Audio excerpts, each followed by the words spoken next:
نحمده ونستعينه ونستغفره ونؤمن به ونعوذ بالله من شرور أنفسنا ومن سيئات أعمالنا من يهده الله فلا مضل له ومن يضلله فلا هادي له وأشهد أن لا إله إلا الله وحده لا شريك له وأشهد أن محمدا عبده ورسوله أما بعد فأعوذ بالله السميع العليم من الشيطان الرجيم بسم الله الرحمن الرحيم إن المنافقين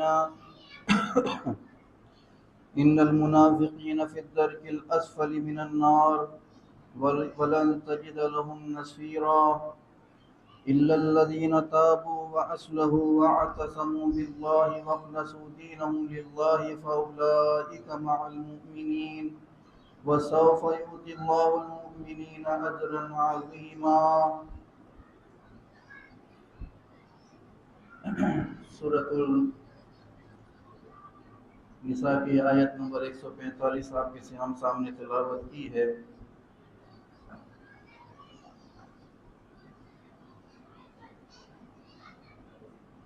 جیسا کہ آپ کے سامنے تلاوت کی آیت سے آپ کو معلوم ہو گیا ہوگا کہ میرا موضوع ہے نفاق. نفاق کے معنی کیا ہے؟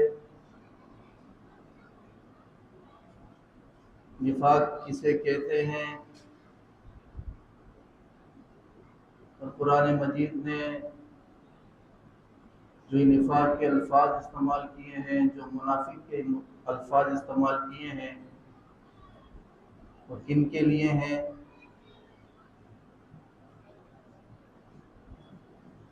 اور جو منافقین کی جو خصلتیں ہیں کہ دین اسلام کے اندر جو منافق کی جو اصطلاح استعمال ہوئی ہے وہ کون کون لوگ ہوتے ہیں؟ آیا کیا اس زمانے کے اندر بھی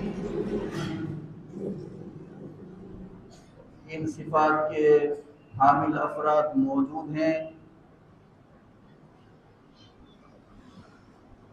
یہ موضوع سننے کے بعد سب سے پہلے جو مقرر ہے، یعنی میں اپنی اصلاح چاہوں گا، اور جو آپ سامعین ہیں جو یہ میرے الفاظ سن رہے ہیں وہ اپنی اصلاح کریں گے.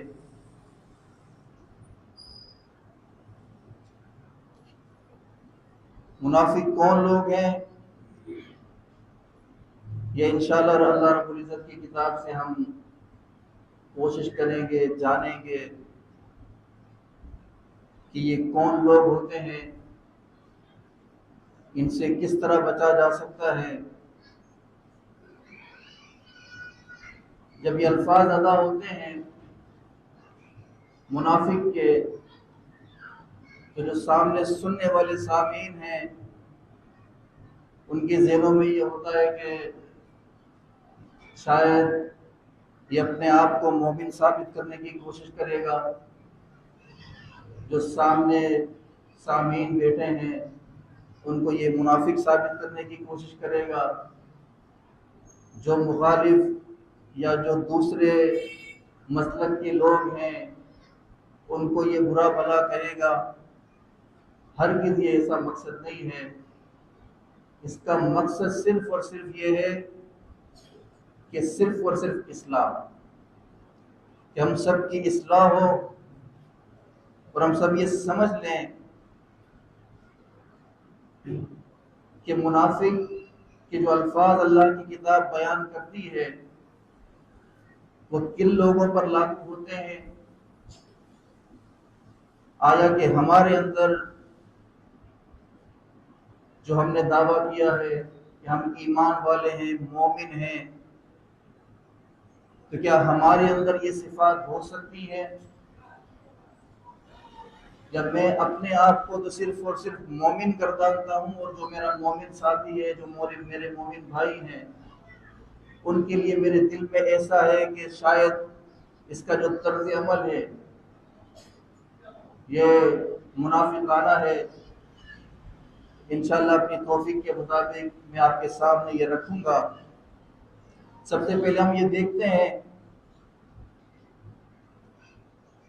کہ جو ہمارے اسلاف تھے، جو ہمارے بڑے تھے صحابہ کرام رضی اللہ تعالی عنہما، ان کا طرز عمل اس بارے میں کیا تھا۔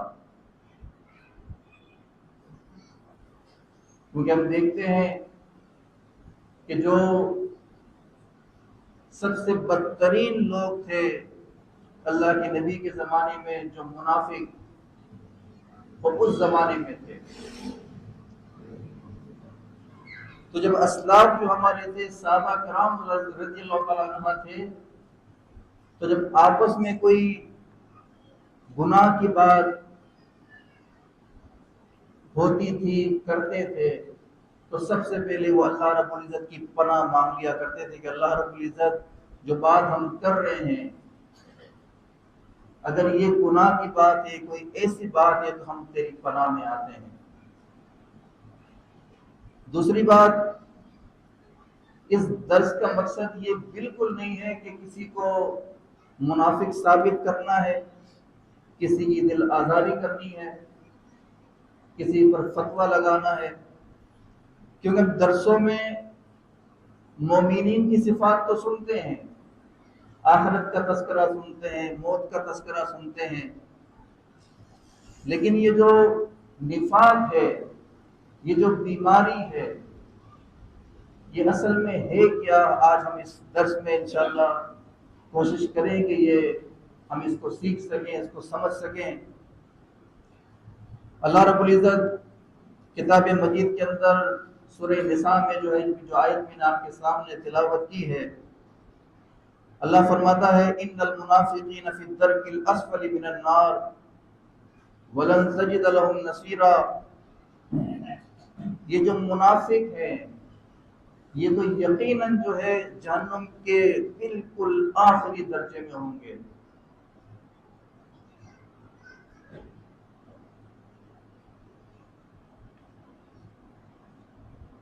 اللہ رب العزت ہم سب کو اس کی توفیق دے کہ ہم اس جو ہمارا مقصد ہے، یہ جو ہم اکٹھے ہوئے ہیں، اس کا جو ہے مقصد ہمیں حاصل ہو جائے۔ اللہ رب العزت اس کتاب مجید کے اندر جو بات ہمیں سمجھا رہے ہیں، اور نبی کریم صلی اللہ علیہ وسلم کی جو سنت، جو شریعت ہمیں جو ہے وہ ملتی ہے، اس میں کیا چیز ہے کہ قرآن مجید ہمارے سامنے ذکر کرتا ہے توحید کیا ہے۔ نبی علیہ الصلوۃ والسلام نے ہمیں سکھایا توحید کیا ہے، اللہ کی صفات کیا ہے، یہ زمین و آسمان کو بنانے کا مقصد کیا ہے۔ تو اس کے ساتھ ساتھ اللہ رب العزت نے نبی علیہ السلام کے ذریعے سے ہمیں یہ بھی بتایا کہ شرک کیا ہے۔ اگر یہ بتایا کہ ناپاکی کیا ہے، تو یہ بھی ساتھ میں بتایا کہ ناپاکی کیا ہے۔ اور جس طریقے سے ایمان کا سیکھنا ضروری ہے، جیسا کہ ہم نے سیکھا ہے کہ ایمان کیا چیز ہے، اللہ پر ایمان، رسولوں پر ایمان، اور ہم سنتے رہتے ہیں درسوں کے اندر کہ ایمان کا تقاضا کیا ہے، اور یقیناً ہر ہمارا ساتھی یہ جانتا ہے کہ ایمان کیا ہے۔ تو یہ بھی ضروری ہے کہ ایمان کے ساتھ ساتھ ہم یہ بھی دیکھیں کہ گناہ کے جو ہے وہ نقصانات کیا ہیں، یا یہ جو نفاق ہے اس کے نقصانات کیا ہیں۔ قرآن مجید نے جو عقائد ہمیں سکھائے ہیں، اس کے ساتھ ساتھ اس کا سیکھنا، اس کا سمجھنا، اس پر عمل کرنا جتنا ضروری ہے، وہیں یہ بات بالکل ضروری ہے کہ ہم یہ دیکھیں کہ قرآن مجید نے ہمیں کن باتوں سے رکنے کا جو ہے حکم دیا ہے کہ یہ کام جو ہے ہمیں نہیں کرنے ہیں۔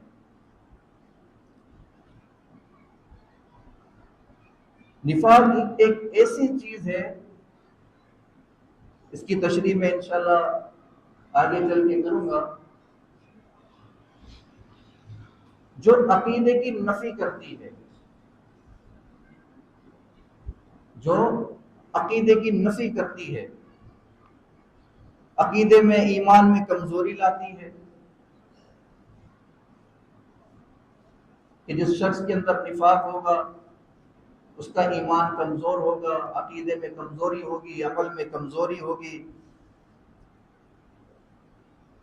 اللہ رب العزت نے یہ بات بیان کرنے کے بعد، ان ساری تشریحات کے بعد، میں ایک قول انشاءاللہ جو ہے آپ کے سامنے پیش کرتا ہوں۔ یہ ابن تیمیہ بیان کرتے ہیں اپنے مجموعہ فتویٰ میں کہ اللہ رب العزت نے جب نبی علیہ السلام کو جب مدینہ جب ہجرت کر گئے نصرت عطا فرمائی ہے، کامیابی عطا فرمائی ہے کفار کے مقابلے میں، جب آپ غالب آ گئے تو فرماتے ہیں کہ انسانیت جو ہے وہ 3 حصوں میں بٹ گئی۔ یعنی جب مسلمانوں کو غلبہ حاصل ہو گیا ہجرت کرنے کے بعد، جنگوں کے بعد، جب مسلمان غالب آ گئے تو یہ انسانیت 3 حصوں میں بٹ گئی۔ وہ حصے 3 کون سے ہیں؟ سب سے پہلے وہ جو ایمان والے، دوسرے وہ کفار، اور تیسرا منافق۔ یہ 3 درجے ہو گئے۔ مومنین، اللہ پر ایمان رکھنے والے، ان کا ظاہر بھی ایمان، باطن بھی ایمان، کوئی کھوٹ نہیں، کوئی ملاوٹ نہیں۔ اور کفار، انکار کرنے والے، دھڑلے سے وہ گروہ جو انکار کر رہے ہم تو نہیں مانتے، تم جو مرضی کرتے رہو۔ یعنی ایسی مخالفت کہ نظر آ رہا ہے کہ یہ ہمارا مخالف ہے، لیکن ایک وہ گروہ کہ جو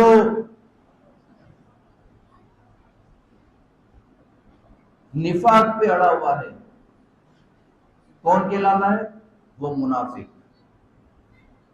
یہ 3 انسانیت اس وقت جو ہے وہ 3 درجوں میں جو ہے وہ بٹ گئی۔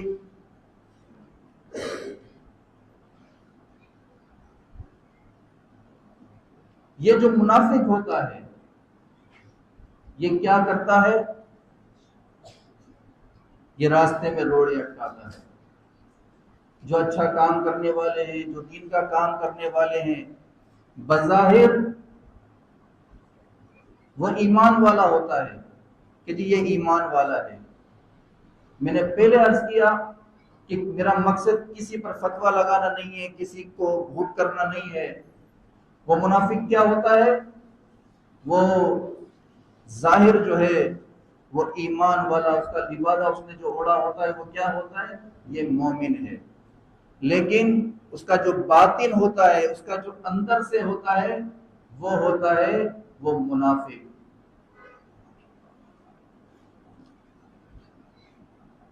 جس کا کام کیا ہوتا ہے؟ روڑے اٹکانا، رکاوٹیں کھڑی کرنا، کسی بھی کام کے اندر جو ہے نکتہ چینی کرنا۔ کوئی بھی اچھا کام ہو رہا ہے تو اس کے اندر جو ہے بڑے یعنی رکاوٹیں کھڑی کرنا۔ بظاہر تو یہ کہے گا تم بڑا اچھا کام کر رہے ہو، واہ واہ، اللہ کے دین کا کام کر رہے ہو، لیکن دل میں اس کی یہ کوشش ہوتی ہے کہ مجھے موقع ملے تو میں جو ہے دیکھو پھر کیسا اس کا جو ہے وہ کام کرتا ہوں، کیسی میں جو ہے اس کی تباہی کرتا ہوں۔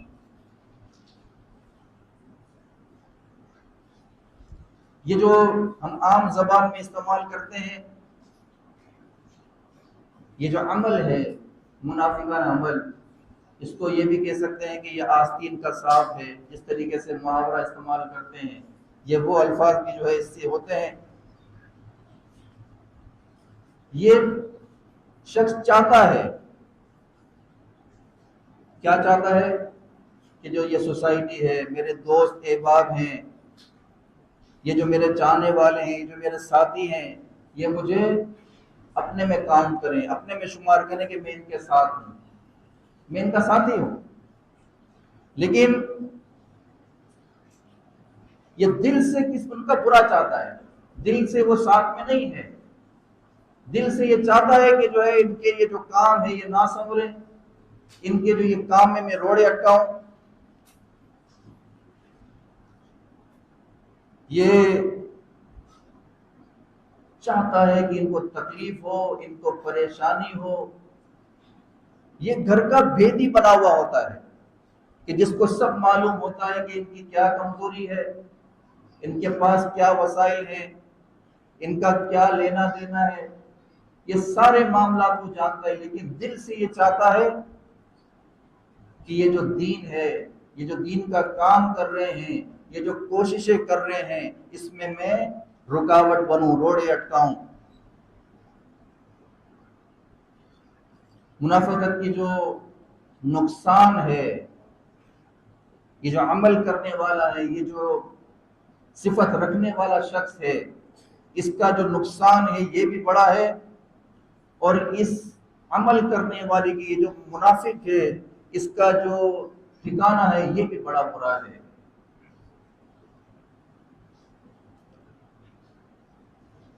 ہم دیکھیں قرآن مجید میں سورہ بقرہ شروع ہو رہی ہے، شروع کی 20 آیتیں ہیں، 1 سے لے کر 5 تک مومنین کی صفات گنائی گئی، آیت نمبر 5 اور 6 کفار کا تذکرہ کیا گیا، اور 8 سے 20 ان منافقین کی جو خصلتیں ہیں، ان کے جو کرتوت ہیں وہ بیان ہو رہے ہیں۔ یا ہم اس کو معمولی نہ سمجھیں، آپ دیکھیں سورہ بقرہ کو اٹھا کے کہ کیا اللہ رب العزت نے جو ہے ان کی صفات گنائی ہے، وہ کیسے ان کے کارنامے ہیں، کیسی ان کی کرتوتیں ہیں۔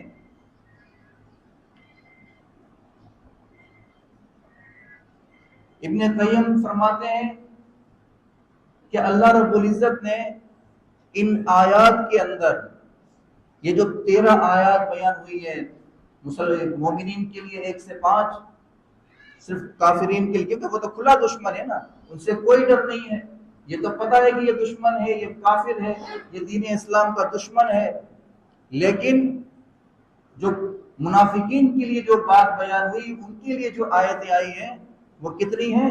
وہ 13 ہیں، 8 سے لے کے 20 تک۔ ہم ذرا ان کو دیکھیں کہ اللہ کیا فرماتا ہے۔ اللہ رب العزت ہمیں اس کی توفیق دے کہ ہم ان خصلتوں سے بچیں۔ نفاق کس کو کہتے ہیں؟ نفاق کے معنی کیا ہے؟ نفاق نفق سے ہے۔ نفق کہتے ہیں ایک چیز کا داخل ہو کر دوسری جگہ سے نکل جانا، ایک چیز کا داخل ہو کر کسی دوسری جگہ سے نکل جانا۔ عرف عام میں ہم سب کے پاس جو ازاریں ہیں، شلواریں ہیں، اس میں حرف عام میں ہم نیفا کہتے ہیں، جس میں ہم ناڑا ہے ایک جگہ سے ڈالتے ہیں دوسری جگہ سے نکل جاتا ہے، نیفا استعمال کرتے ہیں۔ یہ نفق جو ہے اس کو کہتے ہیں کہ ایک جگہ سے داخل ہو کر دوسری جگہ سے نکل جانا۔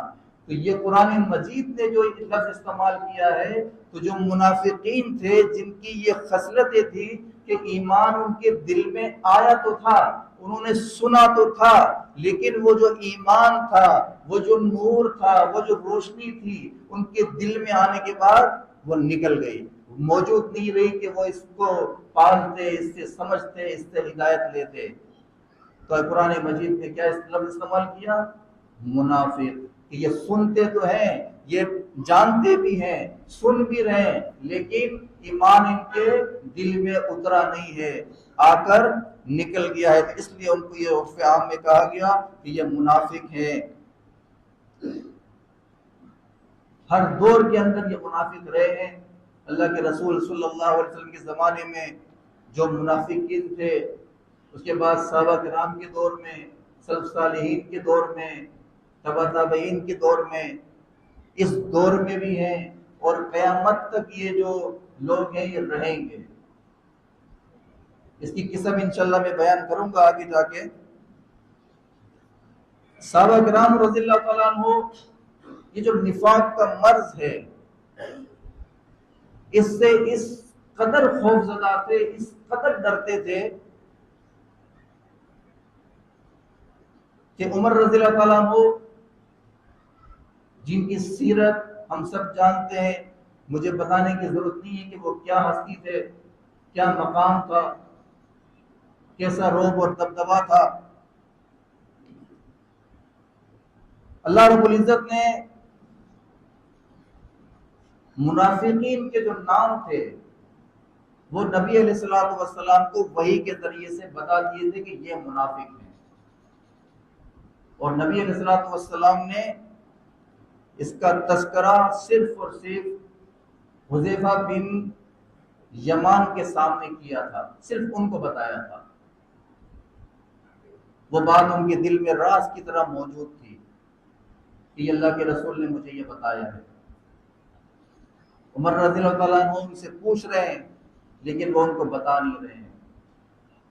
جب آپ خلیفہ ہوئے ہیں اور آپ نے حذیفہ رضی اللہ تعالیٰ عنہ کو طلب کیا ہے اور پوچھا ہے کہ نبی علیہ الصلوۃ والسلام کی زندگی میں آپ نے مجھے ان منافقین کے نام نہیں بتائے تھے، اب تو میرے پاس اقتدار ہے، میں حکومت کر رہا ہوں، آپ مجھے بتائیں کہ وہ کون لوگ ہیں تاکہ میں ان سے بچوں اور یہ امور سلطنت میں اچھی طریقے سے جو ہے چلا سکوں۔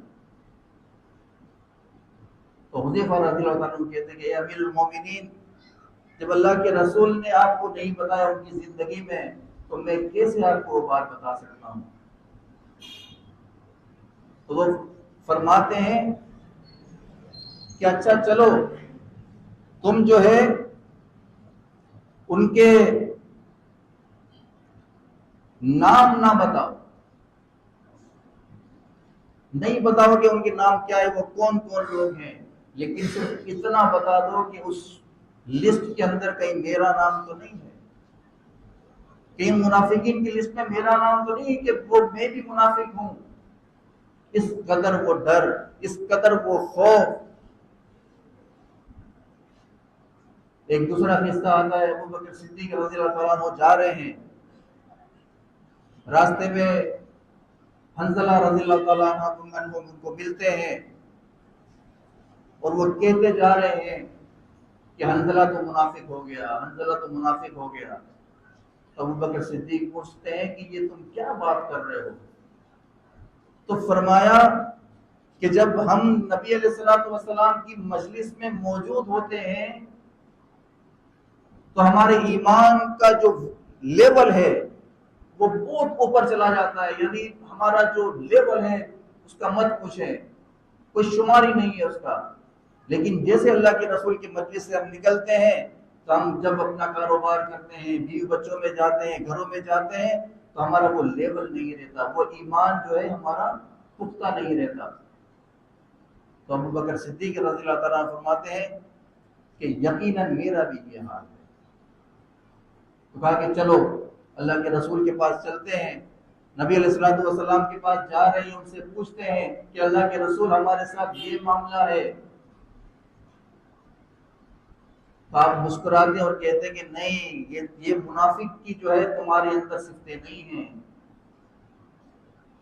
یہ جو تمہارا ایمان میری مجلس کے اندر اپ ہو جاتا ہے، اوپر چلا جاتا ہے، اور تم گھر بار میں جاتے ہو، تجارت کرتے ہو، لین دین کرتے ہو، تو تمہارا جو لیول گرتا ہے، اگر وہ لیول نہ گرے تو جو آسمان کے ملائکہ ہیں وہ آ کے تم سے مصافحہ کریں گے، تم جو ہے ان فہرست میں شامل نہیں ہو۔ اس قدر جو ہے وہ منافقت سے ان کو ڈر لگتا تھا کہ یہ جو منافقت ہے اس قدر جو ہے وہ گندی بیماری ہے۔ اللہ رب العزت ہمیں بچائے اس سے، اللہ رب العزت جو ہے محفوظ رکھے اس سے۔ نبی علیہ الصلوۃ والسلام فرماتے ہیں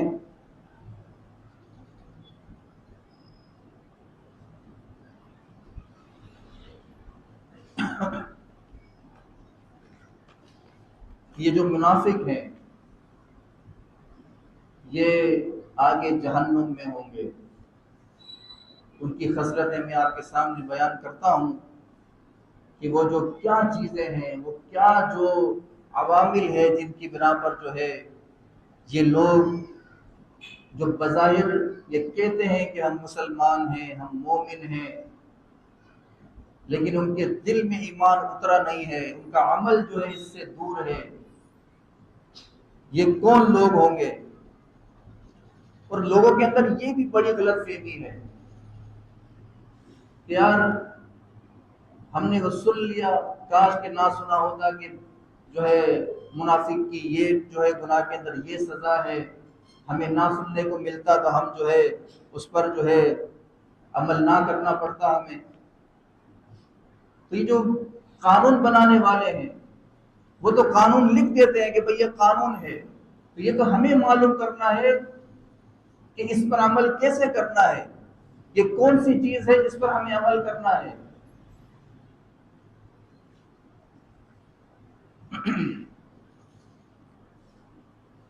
فرمایا منافق دو قسم کے ہوتے ہیں. ایک وہ منافق جو عقیدے کی خرابی کی وجہ سے ہوتا ہے، اور ایک وہ منافق جو عمل کی خرابی کی وجہ سے ہوتا ہے.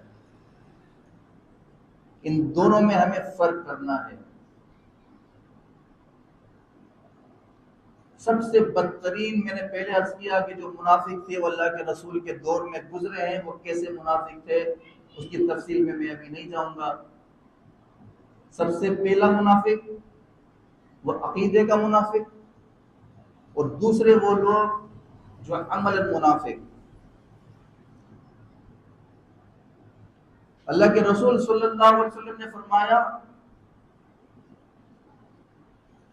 کہ اس عمل کے اندر، یعنی عقیدہ تو اس کا صحیح ہے، لیکن 4 خصلتیں جس کے اندر جمع ہو جائے تو وہ پکا منافق ہے. اللہ ان خصلتوں سے بچائے ہمیں. ہم ہر درسوں میں سنتے ہیں، ہمیں علم ہے اس بات کا کہ ان خصلتوں سے ہمیں محفوظ رہنا ہے اور ہونا بھی چاہیے، لیکن باوجود سمجھ کے نا سمجھی میں، نادانی میں ہم یہ عمل کر رہے ہیں، دوہرا رہے ہیں،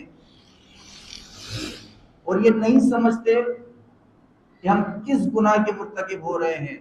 نا سمجھی میں یا غیر دانستہ طور پر یہ عمل ہم سے ہو رہا ہے، اللہ ہمیں معاف کرے. جو منافق کی جو صفتیں بیان ہوئی ہیں وہ کیا ہے؟ نبی علیہ الصلوۃ والسلام نے فرمایا سب سے پہلی جو منافق کی خصلت ہے، جو بیماری ہے، وہ کیا ہے؟ وہ جھوٹ بولتا ہے. سب سے پہلے منافق کی جو خصلت ہے، جو بیماری ہے، وہ یہ ہے کہ وہ جھوٹ بولتا ہے. جھوٹ ہم سب سمجھتے ہیں، آج کل تو مذاقاً جھوٹ بولا جا رہا ہے. ہمارے معاشرے میں ہم ذرا غور کریں، کاروبار میں لین دین ہو تو جھوٹ اس کے بغیر کام ہی نہیں ہوتا. گھر کے اندر ماں باپ سے بچے جھوٹ بول رہے ہیں اور پتہ ہی نہیں ہے کہ یہ جھوٹ ہے. کاروبار کے اندر کوئی مال بیچنا ہے، اس کے اندر کوئی نقص ہے، اس کو چھپا دیا جاتا ہے، کیونکہ جھوٹ تو نام ہی دھوکے کا ہے. جو دھوکا ہے یہ جھوٹ ہے، اس پہ لیبل لگا دیا یہ اچھا ہے. جھوٹ بول کر وہ جو ہے اپنی چیز بیچ رہا ہے. اپنے گھر کے اندر بچوں کی تربیت کیا ہے؟ جھوٹ سے شروعات ہوتی ہے. والد صاحب کو کوئی بلانے کے لیے آیا، بول دو والد صاحب گھر میں نہیں ہے. بچوں کو یہ سکھایا، یہ جھوٹ. لیکن ہمیں یہ پتہ ہی نہیں کہ ہم وہ جو معمولی بات ہے، وہ جو بچنے کی جو کوشش کر رہے ہیں، یہ ہے جھوٹ. کاروبار میں جھوٹ، گھر میں جھوٹ، بازار میں جھوٹ، محلے میں جھوٹ. یعنی کون سی ایسی چیز ہے؟ مجھے بتانے کی ضرورت نہیں ہے کہ ہم جو معاشرے میں گھومتے ہیں، ہم جو معاملات کرتے ہیں، جو دیکھتے ہیں، کوئی اس کو مذاق کا نام دیتا ہے، کوئی اس کو پالیسی کہتا ہے کہ یہ میری پالیسی ہے، کوئی سیاسی بیان کہتا ہے، کوئی کیا کہتا ہے، کوئی کیا کہتا ہے۔ قرآن مجید کیا کہتا ہے؟ لعنت اللہ علی الکاذبین، کے جھوٹوں پر اللہ کی لعنت ہے۔ لیکن یہ کون سمجھے، یہ بات ہمارے دل میں کیوں نہیں اترتی ہے؟ تو نبی صلی اللہ علیہ وسلم نے کیا فرمایا کہ منافق کی جو سب سے پہلی پہچان ہے، پہلی یہ بات ذہن میں رکھیں کہ وہ جو 4 خصلتیں ہیں، اللہ کے رسول نے فرمایا یہ چاروں کے چاروں جس انسان کے اندر، جس مومن کے اندر، جس شخص کے اندر اکٹھی ہو جائے وہ پکا منافق ہے۔ تو سب سے پہلے کیا فرمایا؟ وہ بات کرتا ہے تو جھوٹ بولتا ہے، اور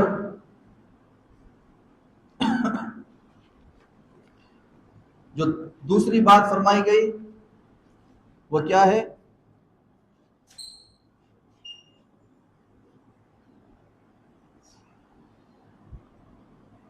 جب یہ منافق کی جو دوسری خصلت بتائی گئی وہ کیا ہے کہ یہ وعدہ خلافی کرتا ہے، وعدہ کرتا ہے اس کے خلاف جاتا ہے۔ میں یہ کام کل کر دوں گا لیکن اس کا پتہ ہی نہیں ہے، میں کل آ جاؤں گا لیکن اس کا پتہ ہی نہیں ہے۔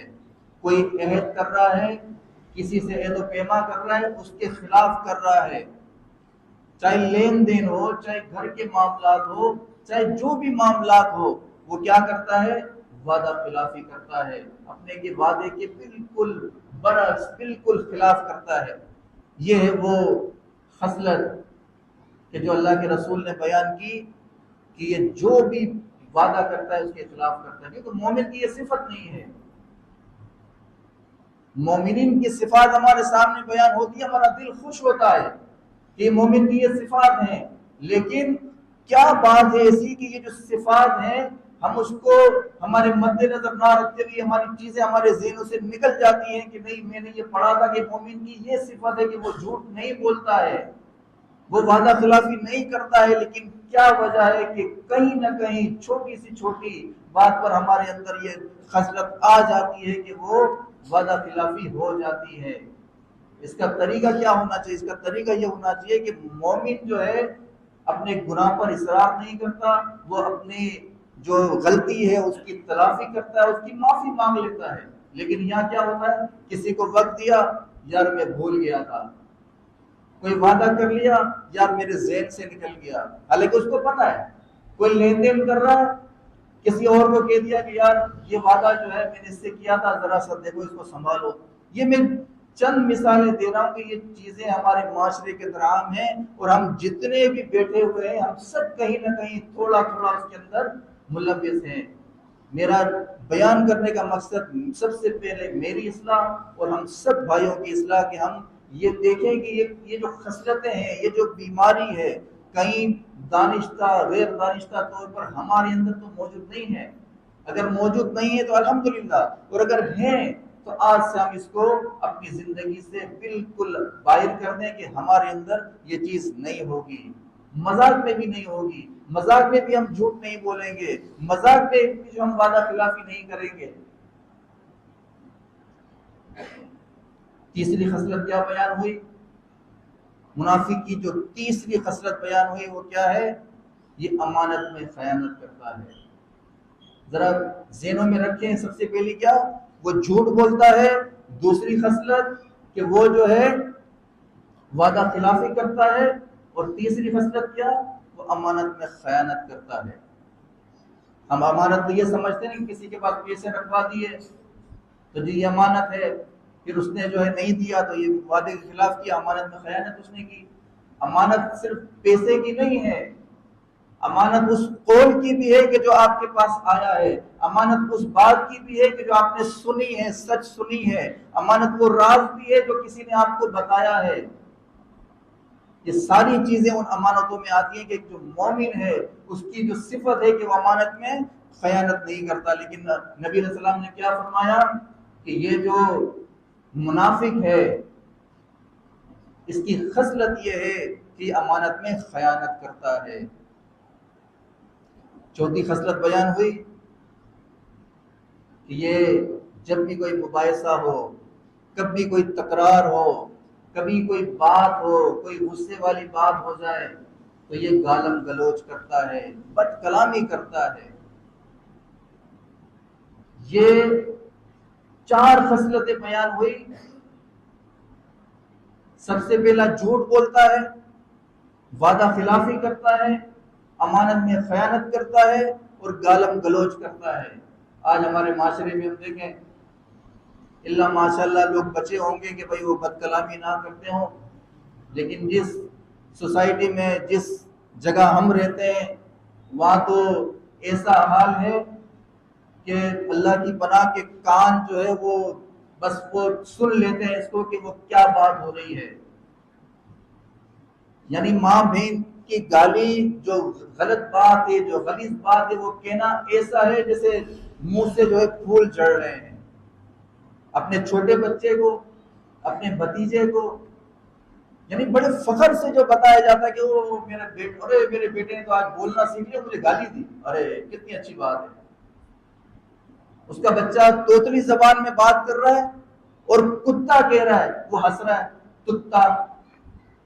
یعنی ہم یہ سوچیں کہ یہ معاشرہ کس طرف جا رہا ہے، کہ یعنی اس گالم گلوچ کو، وہ جو نبی علیہ السلام نے ہمیں تعلیم دی ہے، یہ جو منافق کی صفت بیان ہوئی ہے، اس کو بھی وہ جو ہے انجوائے کر رہا ہے، اس کو بھی یہ سمجھ رہا ہے کہ یہ میرا بچہ بڑا اچھا کام کر رہا ہے۔ ماں باپ ایک دوسرے آپس میں گالی دے رہے ہیں، بچہ گالی دیتا ہے تو کوئی روک ٹوک نہیں ہے۔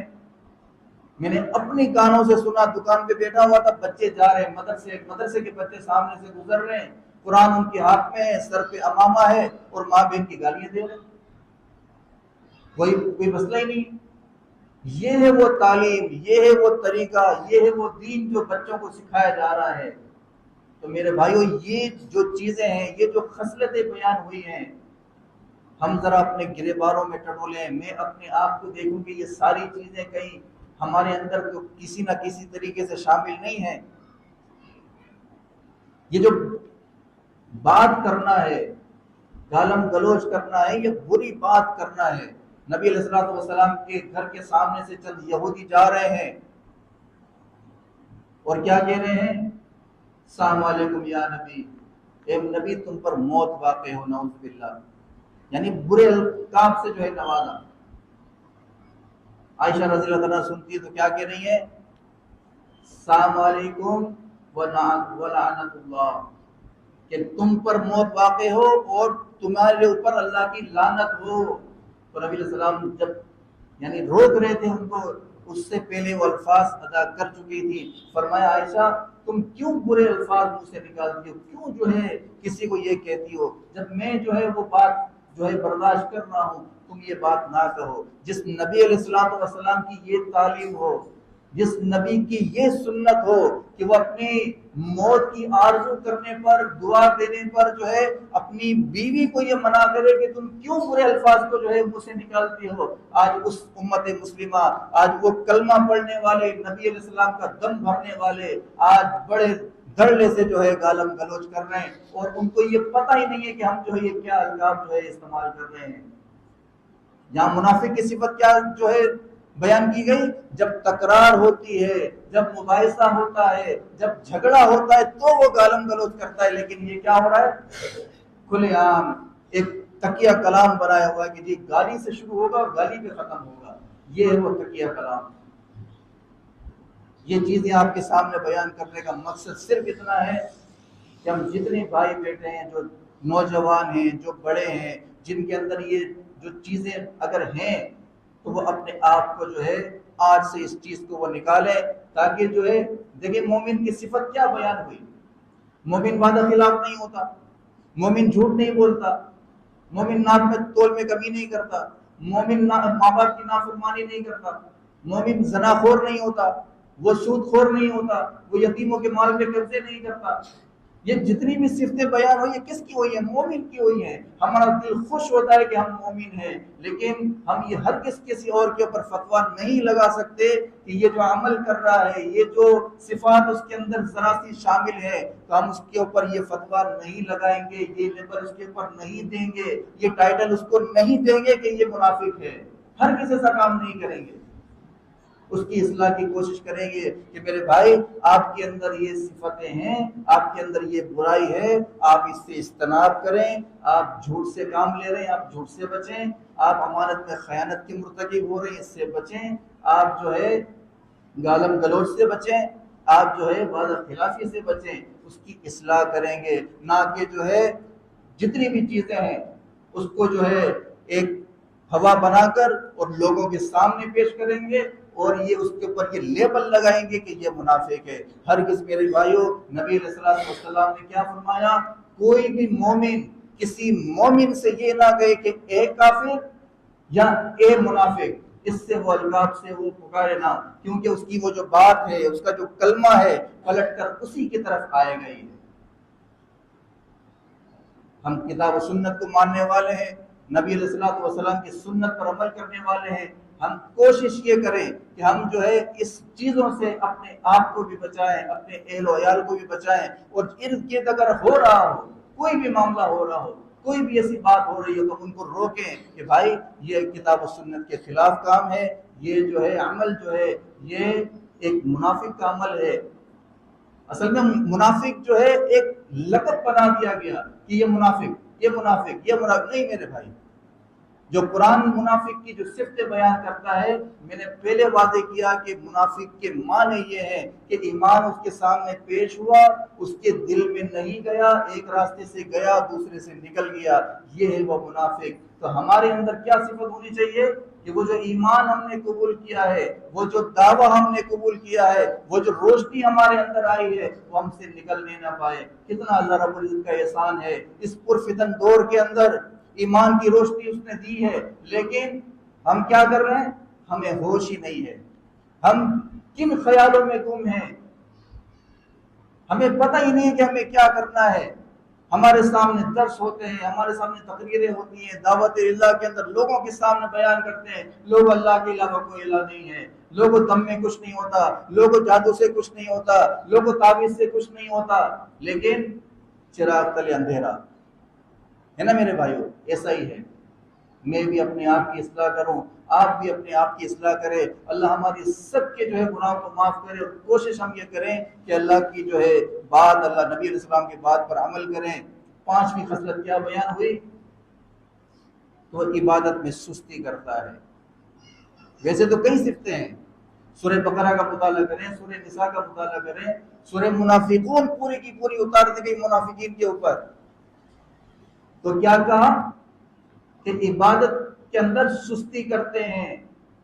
سب سے گھٹیا جو منافق تھے وہ نبی علیہ الصلوۃ والسلام کے زمانے میں سب سے گھٹیا منافق، لیکن وہ لوگ بھی جب دیکھتے تھے کہ صلاۃ کے لیے آئے ہیں تو کیا ہوتا تھا کہ اب تو نبی علیہ السلام کے پیچھے تو صلاۃ پڑھنی ہے نا، وہ بھی آتے تھے سستی سے، لیکن اللہ نے کہا کہ یہ جو منافق ہے یہ سستی کرتے ہیں۔